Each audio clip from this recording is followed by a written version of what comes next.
Have you ever wanted to make a leader stat board like this?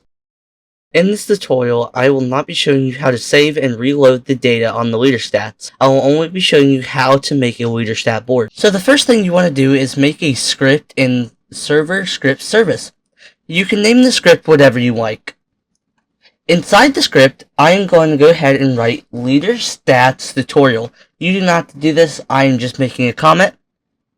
So firstly, what you want to do is do game.players.playerAdded connect, and you want to do a function, and inside this function you want to add the parameters player or whatever you like, but it will still be the player attribute.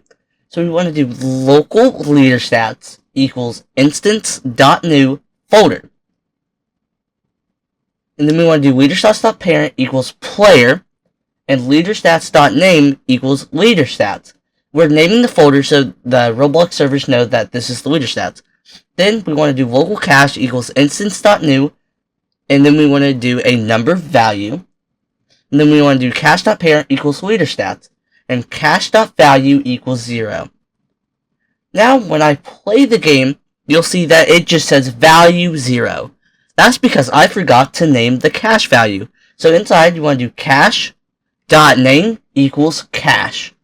And now when we replay it, it says cache equals 0. Thank you so much for watching this tutorial.